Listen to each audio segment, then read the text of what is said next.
मौका न हो वाजिब तो सौगात बुरी लगती है। मिट्टी का अगर घर हो तो बरसात बुरी लगती है। चेहरे पे चाहे जितने चेहरे सजाइए, सेहत न हो अच्छी तो हर बात बुरी लगती है। नमस्कार, एक बार फिर भगवान भोलेनाथ की नगरी से आप सभी का स्वागत करते हैं। और आज जिस विषय पे हम बात करने जा रहे हैं वो है उदर, यानी कि हमारा पेट, और पेट से जुड़ी समस्याओं के बारे में अपने ज्ञान को साझा करने के लिए हमारे साथ मौजूद हैं BHU के जाने माने वरिष्ठ पेट रोग विशेषज्ञ डॉक्टर देवेश कुमार यादव। तो चलिए आपसे भी करवाते हैं उनकी मुलाकात। डॉक्टर देवेश, हमारे कार्यक्रम में आपका बहुत बहुत स्वागत है। नमस्कार, सभी लोगों को मेरा नमस्कार। और पेट की बात करने जा रहे हैं। पेट एक ऐसा हिस्सा है जहां कई बीमारियां धीरे धीरे जन्म लेती हैं और उसका असर बहुत देर से दिखता है और कभी कभी क्विक भी दिखता है। तो पेट की जो समस्याएं हैं वो कहां कहां से जुड़ी हैं और किस तरीके से उनके लक्षण आ सकते हैं? देखिए, पेट में जो बीमारियां होती हैं जी, वो बेसिकली हम लोग डिवाइड कर सकते हैं। छोटी आंत की समस्या जी, बड़ी आंत की समस्या, पैंक्रियाज की समस्या जी, लीवर की समस्या, और जिसको हम लोग स्टमक कहते हैं यानी पेट की समस्या जी। और एक बहुत कॉमन प्रॉब्लम है पेट में जिसको हम लोग कहते हैं गैस की समस्या जी। तो ये सब पेट में बहुत सारी बीमारियां होती हैं, बट ये सब कॉमन समस्याएं हैं जिसको हम लोग एक एक करके अभी डिस्कस करेंगे आपके साथ जो है जी। तो जो कॉमन समस्याएं हैं उन्हीं से बात शुरू करते हैं। जो कॉमन समस्याएं जो अक्सर हमारे पास ऐसे प्रश्न भी आते हैं, हम सुनते हैं समाज में कि खाना नहीं पच रहा है, गैस बहुत बन रही, पेट में दर्द है, डायरिया है, कब्जियत है। तो ये जो समस्याएं हैं ये अक्सर सुनने को मिलती हैं, और अभी तो गर्मियों का मौसम भी आ गया, ये समस्या और भी बढ़ जाती हैं। तो इन्हीं से हम अपनी चर्चा शुरू करना चाहेंगे जी। देखिए, जो पेट की समस्या होती है उसको हम लोग दो पार्ट में डिवाइड करेंगे जी। एक एक्यूट समस्या, मतलब कुछ दिनों की समस्या है जी। अगर मरीज हमारे पास आता है, कहता है हमको 7 दिन से 10 दिन से या 4 दिन से पेट में दर्द हो रहा है, पेट में गैस बन रहा है जी, या कब्जियत है या पतले दस्त हो रहे हैं जी। ये समस्या ज़्यादातर हम लोग के पेट में इन्फेक्शन से होता है जी। इन्फेक्शन यानी कि कोई भी वायरस या कोई भी बैक्टीरिया का इन्फेक्शन जब होता है तो उससे ये सब डेवलप होता है जी। और इन्फेक्शन का सोर्स हमारे बॉडी में जो पेट में होता है वो खाने और पीने से होता है। तो दूषित खाना खाने से, दूषित पानी पीने से, घर से बाहर का खाना जो लोग आजकल खाते हैं, बाजार का खाना खाते हैं, उसमें समस्या ज़्यादा होती हैं। और ऑब्वियसली गर्मी में खाना जल्दी ख़राब हो जाता है, खाना जल्दी दूषित हो जाता है, तो ये सब समस्याएं गर्मी में बढ़ जाती हैं। दूसरी जो समस्या होती है क्रोनिक प्रॉब्लम, जैसे कि अगर मरीज कहता है कि हमको गैस की समस्या है, 4 साल से है, 2 साल से है, 1 साल से है, लंबे समय से है, पेट में दर्द रहता है लंबे समय से, कब्जियत रहती है, या जब भी खाना खाते हैं शौच जाना पड़ता है, ये समस्या इन्फेक्शन से नहीं होती है। और ये समस्या ज़्यादातर हम लोगों में होती है डिस्पेप्सिया या फिर IBS की समस्या होती है, इरिटेबल बाउल सिंड्रोम कहते हैं जी।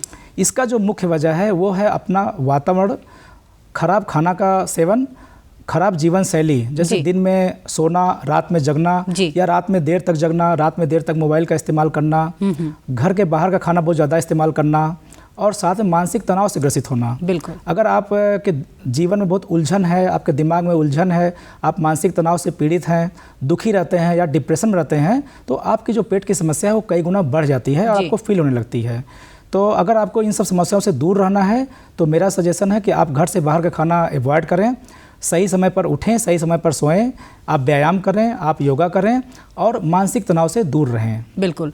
तो मानसिक तनाव एक बहुत बड़ी समस्या आज के समाज में है, चाहे वो कोई भी उम्र वय के लोग हों, जो है बच्चे भी हों, बड़े हों या बुज़ुर्ग हों, सभी इससे जूझ रहे हैं कहीं ना कहीं जो है।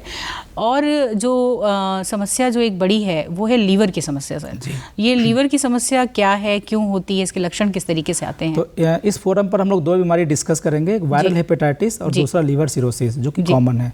वायरल हेपेटाइटिस बेसिकली 4 तरह का होता है। Viral hepatitis A, E, B और C जी। तो वायरल हेपेटाइटिस B और C आपका क्रोनिक हेपेटाइटिस होता है। ये आपका दूषित इंजेक्शन का इस्तेमाल करने से, माँ से बच्चे में असुरक्षित यौन संबंध बनाने से और खून चढ़ाने से फैलता है जी। वायरल हेपेटाइटिस A और E दूषित खाना खाने से या दूषित पानी पीने से फैलता है। वायरल हेपेटाइटिस A और E स्वतः अपने आप ठीक हो जाता है, मोर देन 99% में बिना किसी दवाई के ठीक हो जाता है। और इसका जो लक्षण होता है, शुरुआत में आपके जोड़ों में दर्द, बुखार का आना और पेट में दर्द होता है, और कुछ दिन बाद मरीज को पीलिया हो जाता है जी। और यह पीलिया 4 हफ्ते से 6 हफ्ते में अपने आप ठीक हो जाता है। बहुत से लोग इसमें झाड़ फूंक करते हैं, बहुत से लोग इसमें जो है बहुत सारी दवाइयाँ खाते हैं जिसकी ज़रूरत नहीं है जी। तो अगर किसी को यंग एज में लाइक अगर एज 40 के नीचे है और किसी को पीलिया डेवलप होता है तो मोस्ट ऑफ द टाइम पीलिया अपने आप रिकवर कर जाता है, उसमें किसी भी दवाई का इस्तेमाल करने की ज़रूरत नहीं होती है। और दूषित खाना और दूषित पानी से बचने पर वायरल हेपेटाइटिस ए और ई से हम लोग बच सकते हैं जी। और वायरल हेपेटाइटिस बी और सी के लिए आपको जो है असुरक्षित यौन संबंध से बचें और माँ से बच्चे में जाने से बचने के लिए माँ को हेपेटाइटिस बी का टीका लगवाएं। समाज में भी सभी लोगों को हेपेटाइटिस बी का टीका लगवाएं। हेपेटाइटिस सी का टीका उपलब्ध नहीं है लेकिन बी का टीका उपलब्ध है, तो बी का टीकाकरण जो है करना चाहिए। आजकल गवर्नमेंट या सरकार जो है सारे बच्चों में मुफ्त में हेपेटाइटिस बी का टीका लगवा रही है। बिल्कुल, ये एक बहुत अच्छी बात है कि बच्चों में ये टीकाकरण तो सुनिश्चित करें ही, लेकिन बड़ों में भी ये टीका शायद समय समय पे कुछ अंतराल पे लगवाते रहना चाहिए। जो है हेपेटाइटिस बी का टीका बड़ों में भी लग सकता है, और जो लोग हेल्थ केयर वर्कर होते हैं जो कि अस्पताल से या फिर हेल्थ सिस्टम से जुड़े होते हैं उनको हेपेटाइटिस बी का टीका लगवाना मैंडेटरी होता है। दूसरी जो बीमारी हमने बात की वो लीवर सिरोसिस की है। तो लीवर सिरोसिस भी हेपेटाइटिस बी और सी से होता है और हमारे देश में मुख्य 3 वजह है। शराब का सेवन, ज़्यादा मात्रा में शराब का सेवन, मोटापा या डायबिटीज, और तीसरा हेपेटाइटिस बी और हेपेटाइटिस सी। ये 3 मुख्य वजह जिससे लीवर सिरोसिस होता है। बिल्कुल। और लक्षण जो इसके होते हैं वो खून की उल्टी होना, लैट्रिन का कालापन होना, पेट में पानी भर जाना, पैर में सूजन आना और पीलिया होना। तो अगर आपके साथ ऐसा होता है तो आप तुरंत अपने गैस्ट्रो के डॉक्टर से संपर्क करें। बचाव के लिए आप शराब का सेवन से दूर रहें, आप मोटापे से दूर रहें। मोटापे से दूर रहने के लिए आपको रिफाइंड शुगर का इस्तेमाल बंद करना चाहिए। आपको तेल, घी, बटर चीज़ जो चिकना चीज़ होता है उसको कम खाना चाहिए, और डेली आपको 1 घंटा एक्सरसाइज करना चाहिए और अपना वेट कंट्रोल करके रखना चाहिए। अगर आपको डायबिटीज़ है तो आप डायबिटीज़ को अच्छे से कंट्रोल करें, अपने शुगर के डॉक्टर से मिलते रहें। इन सब चीज़ों को करके आप लीवर सिरोसिस से बच सकते हैं। तो ये नियम और संयम की बातें हैं जो हम अक्सर नहीं कर पाते हैं, लेकिन यही हमें करना है क्योंकि ये हमारी सेहत की प्राथमिक शर्त है। तो इसी के साथ आगे बढ़ते हुए हम जानना चाहेंगे एक और प्रॉब्लम जो हम सुनते हैं लेकिन इसको लेकर के बहुत सारी भ्रांतियां भी हैं, पेचिस, डिसेंट्री की प्रॉब्लम जो है, इसको आज आपके माध्यम से जानना चाहेंगे कि एक्चुअली ये क्या प्रॉब्लम है। पेचिस एक कॉमन समस्या है सोसाइटी में। इसके साथ हम दोनों बातें करेंगे, पेचिस के बारे में बात करेंगे और इन्फ्लेमेटरी बाउल डिजीज़ के बारे में बात करेंगे। तो पेचिस जो होता है वो आपका एक्यूट कंडीशन है। पेचिस किसी को 7 दिन, 10 दिन या 2 हफ्ते से है।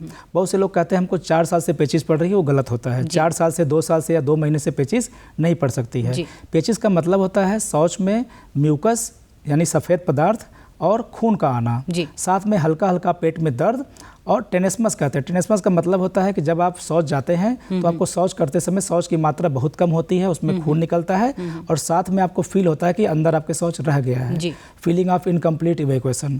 तो ये इसको पेचिस कहते हैं, जो कि इन्फेक्शन से होता है। बेसिकली बाहर खाने पीने से बहुत सारे बैक्टीरिया होते हैं, सीगेला, सैल्मोनेला, तो इन सब बैक्टीरिया से जो है पेचिस पड़ता है, जो कि एंटीबायोटिक से 7 दिन से 14 दिन में ठीक हो जाता है। इन्फ्लेमेटरी बाउल डिजीज आपकी क्रोनिक कंडीशन है। इसमें आपको पेट में दर्द हो सकता है, शौच से खून आ सकता है, शौच आपका 4 बार, 5 बार, 6 बार या 10 बार भी हो सकता है। इसका ड्यूरेशन लंबा होता है, पेशेंट 1 महीने से ऊपर का ड्यूरेशन होता है। अगर 1 महीने से ऊपर किसी को शौच में खून लगातार आ रहा है और साथ में शौच का जो समय है वो 4-5 बार पर डे हो रहा है, तो ऐसे में आप गैस्ट्रो के डॉक्टर से संपर्क कीजिए और इन्फ्लेमेटरी बाउल डिजीज के लिए कोलोनोस्कोपी या सिग्मोइडोस्कोपी जांच कराइए। जी, यूँ तो पेट में छोटे बड़े कई ऑर्गन्स हैं जो हमारे जीवन के लिए बहुत ज़रूरी, बहुत महत्वपूर्ण उनकी भूमिका है, और इनमें छोटी बड़ी समस्याएं भी लगी रहती हैं। लेकिन जब गर्मियों का मौसम आता है तो ये समस्याएं बढ़ जाती हैं, जो है जैसे कि डायरिया, उल्टी, और इसके साथ साथ फूड पॉइजनिंग।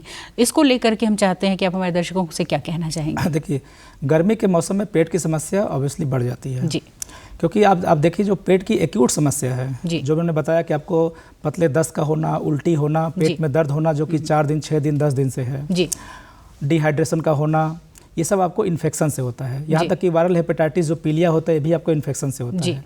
तो गर्मी के दिनों में आपका खाना जो है जल्दी खराब होता है, उसमें बैक्टीरिया जल्दी ग्रो करता है, वायरस जल्दी ग्रो करता है। तो गर्मी के दिन में आप ताज़ा खाना खाइए, बासी खाना से दूर रहिए। घर से बाहर जो बाजार के सामान है, जो स्ट्रीट फूड्स हैं या रेस्टोरेंट के खाना है, उसको अवॉइड करिए।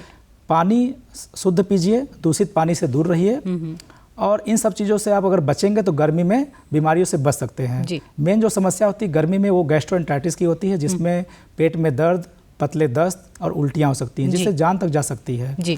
ऐसे कंडीशन में अगर किसी को पेट में दर्द हो रहा है, पतले दस्त हो रहे हैं, उल्टियाँ हो रही हैं, तो ORS का इस्तेमाल कीजिए। आप जितना ORS पिएंगे उतना आपके जान जाने की जो समस्या है वो कम हो जाएगी। तो ORS का इस्तेमाल करिए, और नहीं ठीक होता है तो अपने गैस्ट्रो के डॉक्टर से या पास में फिजिशियन से संपर्क कीजिए। मेरा मानना है कि गर्मी के दिन में अगर आप संयम से खाना खाएं, बासी खाना ना खाएं, ताज़ा खाना खाएं, देर तक कटे हुए फल या सलाद ना खाएं, और घर से बाहर का खाना अवॉइड करें, तो आप इन सब बीमारियों से बच सकते हैं। बिल्कुल। और एक समस्या और आती है हीट स्ट्रोक, जिसे हम आम भाषा में लू लगना कहते हैं, जो है ये क्या समस्या है। आप जैसे सुबह 9 बजे के बाद, गर्मियों में 9 बजे के बाद और शाम को 5 बजे तक लू चलती है जी। जो पश्चिमी हवाएं होती हैं उसको हम लोग लू कहते हैं, बहुत गर्म होती हैं जी। तो उससे अगर आपका बॉडी वो टेम्परेचर तक आपका बॉडी सह सकता है, लेकिन जब आपका टेम्परेचर 40 डिग्री से ऊपर जाए, 45 डिग्री से ऊपर जाता है और जब गर्म हवा लगती है तो आपको डिहाइड्रेशन की समस्या हो सकती है। और जब डिहाइड्रेशन बहुत ज़्यादा हो जाता है, आपके इलेक्ट्रोलाइट्स कम हो जाते हैं, पसीना बहुत निकलता है, सोडियम की कमी हो सकती है, पोटेशियम की कमी हो सकती है, पानी की कमी हो सकती है, आपका बीपी लो हो सकता है, तो इसको हम लोग हीट स्ट्रोक कहते हैं। ऐसे में आप जो है गिर सकते हैं, चलते चलते आप गिर सकते हैं, आप बेहोश हो सकते हैं, और अगर उचित समय पे आपको फ्लूइड नहीं दिया जाए, पानी ना चढ़ाया जाए और आपको एडमिट ना किया जाए तो आपकी जान भी जा सकती है। इससे बचाव का उपाय है कि आप जो है अपने शरीर को ढक के चलें गर्मियों में जी, और लू से बचें। जहां अगर आवश्यकता ना हो, आप 9 बजे से या 10 बजे से लेकर के 5 बजे तक बीच में घर से बाहर जाना अवॉइड करें। अगर जाना मजबूरी है तो छाँव में ज़्यादा रहने की कोशिश कीजिए और पानी और ORS लेते रहिए। जी बिल्कुल। और इसके अलावा जो पेट की समस्याओं की अगर हम बात करते हैं जो है, तो गॉल ब्लैडर एक ऐसी समस्या है कि जिसका नाम आते ही होता है कि बस पथरी की समस्या और उसके बाद उसके तुरंत निकाल देना ही उसका इलाज है। क्या ये सही है? देखिए, गॉल ब्लैडर में जो बीमारी मेन होती है सोसाइटी में वो है कोलीलिथियासिस, जिसको कहते हैं गॉल ब्लैडर स्टोन जी। गॉल ब्लैडर स्टोन ज़्यादा कॉमन होता है औरतों में जी। अगर हम बात करें मेल और फीमेल की तो फीमेल्स में ज़्यादा कॉमन होता है स्टोन। और अगर स्टोन आपका एसिम्प्टोमेटिक है, अगर आपको कभी दर्द नहीं हुआ है तो आप उसको फॉलो कर सकते हैं, ऑपरेशन नहीं कराना चाहिए जी। लेकिन अगर आपको कभी पेट में तेज़ दर्द हुआ है ऊपर के हिस्से में या फिर दाहिने हिस्से में, तो आपको गॉल ब्लैडर में अगर स्टोन है तो उसको आपको सर्जरी से निकलवा देना चाहिए जी। अगर कोई कहता है कि हम आपका पथरी गला देंगे गॉल ब्लैडर का, तो वो आपसे वो झूठ बोल रहा है, क्योंकि आपका गॉल ब्लैडर अब लिथोजेनिक हो गया, पथरी बनाने की टेंडेंसी हो गई है, तो अगर वो गलाएगा भी तो दोबारा फिर आपको बन जाएगा। या तो फिर आप लाइफ टाइम गलाने की दवाई खाइए या तो फिर आप गॉल ब्लैडर निकलवा दीजिए। और गॉल ब्लैडर में अगर स्टोन है तो आपको पैंक्रेटाइटिस नामक घातक बीमारी हो सकती है। आजकल लोग कहते हैं कि गॉल ब्लैडर में स्टोन में कैंसर भी होता है जी। तो कैंसर और पैंक्रेटाइटिस अगर आपको बचना है और आपको अगर पेट में दर्द हुआ है तो आप गॉल ब्लैडर को निकलवा दीजिए जी। बिल्कुल। उसको निकलवाने के बाद लोगों के मन में ये शंका रहती है कि अब हमारा खाना ठीक से पचेगा नहीं, हमें तमाम समस्याएं होंगी। क्या ये भी बात सही है? ये बहुत कॉमन भ्रांति है कि गॉल ब्लैडर निकलवाने से आपका खाना नहीं पचेगा। गॉल ब्लैडर निकलवाने के बाद बहुत से लोग उस पर बहुत ध्यान देते हैं। आपका गॉल ब्लैडर निकल गया, अब जब भी आपके पेट में कोई प्रॉब्लम होगी आपका ध्यान जाएगा कि आपका गॉल ब्लैडर नहीं है जी। तो उससे मानसिक बीमारियां पैदा होती हैं जी। पेट में थोड़ी बहुत जो चीजें होती हैं वो हमारा माइंड उसको इग्नोर करता है, लेकिन अगर आपका दिमाग पेट पे रहेगा, आपका दिमाग गॉल ब्लैडर पे जाएगा, हमारा गॉल ब्लैडर निकल चुका है, तो वो जो प्रॉब्लम छोटी मोटी पेट में होती है वो 10 गुना ज्यादा हमें फील होती है। ब्रेन हमारा बताता है कि आपका प्रॉब्लम ज्यादा है जी। तो गॉल ब्लैडर निकलवाने से कोई हार्म नहीं होता है। अगर आपको दर्द नहीं हुआ है आप गॉल ब्लैडर को मत निकलवाइए, लेकिन कभी भी आपको पेट में तेज दर्द हुआ है तो मेरी सलाह है कि आप गॉल ब्लैडर उसको निकलवा दीजिए, उसको दवा जो है मत लीजिए उसको गलाने के लिए जी। बहुत बहुत धन्यवाद आपको इतनी अच्छी जानकारी देने के लिए, और इसी के साथ उम्मीद करते हैं कि आपसे फिर होगी मुलाकात। तब तक के लिए दीजिए इजाज़त। नमस्कार। नमस्कार।